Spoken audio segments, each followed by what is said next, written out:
Nandiyan pala kayo? Hi guys! Ako si Chantal, galing sa Team Badhala sa darating na Sources 2026 Isang Lakas.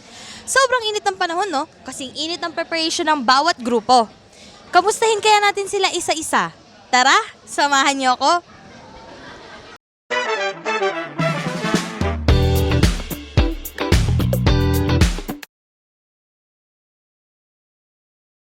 Ay super excited na po ako kasi actually this is my fourth SF na po and parang this past few SF hindi ko masyadong nabigay yung best ko, yung todong-todong ako, and para nga sa SF na to ay super excited na ako dahil sa SF na to isang lakas, isang puksaan. Preparations of our team. Syempre very challenging siya at the same time very fun naman kasi yung mga members is very participative, tapos sobrang saya lang nila kasama and nag-enjoy naman ang lahat. And yung pinaka wini-wait ko pong game is yung Warball kasi ayun po talaga yung multo ng team ko last year, which is yung Green Adamia. So parang nasa isip ko, ayun yung pinaka wini-wait ko this year kasi gusto kong makuha na namin siya as a Bilu Mayari po na team.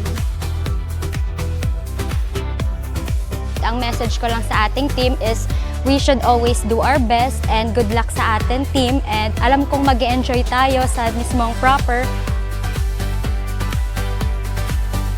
Message ko sa SF ngayon is sana safety lang lahat, magawa ng maayos yung routine, and then enjoy lang sa buong day ng SF.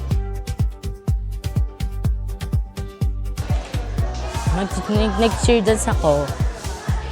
Happy naman kasi marami ako nakikilalang friends and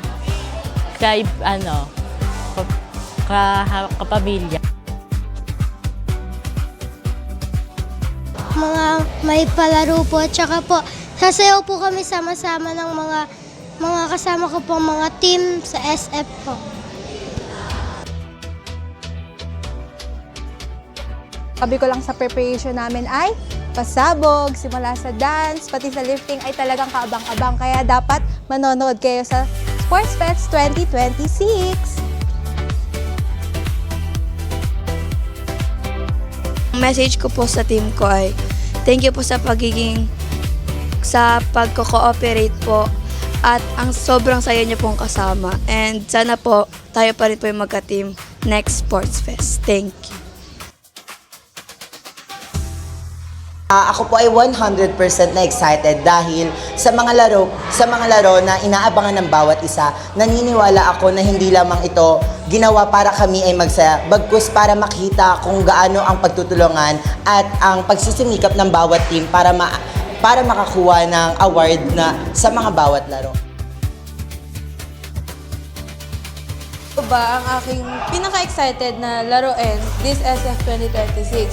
So, lahat naman halos nakaka-excite na laruin, pero for me, tumatak yung human goal. Because sa human goal, dito may emphasize yung communication and magtutulungan yung kada team na manalo.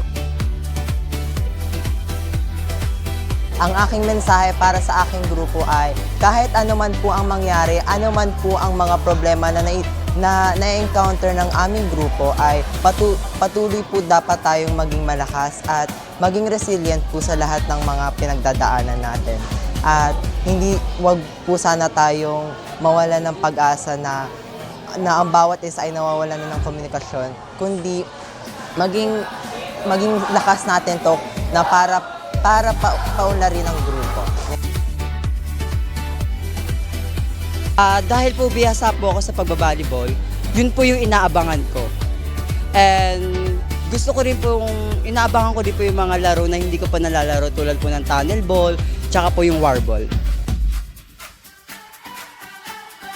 And ang masasabi ko sa Orange Apolaki na Kuya Froy is always here for you guys despite of the challenges what we are facing through. Masaya pa rin tayo sa ginagawa natin. Alam ko yung pagod at hirap nyo and I am so thankful kasi ginagawa nyo pa rin yung best nyo as a dancer or as a lifter kahit props making pa yan. I am always proud of you, my Orange Apolaki. Sila and maghahanda din kami. Good luck and have fun. Sa inyong mga kabataan, samantalahin natin ang mga pagkakataon na pinagkakaloob sa atin ng Panginoon, lalong-lalo na yung mga oras na tayo ay nakakapaglaro, nakakasama na bawat isa. Papasalamat tayo kasi noong mga nagdaang panahon, dahil sa pandemic, naka-lockdown tayo, ganon. Pero ngayon nagkakasama-sama tayo.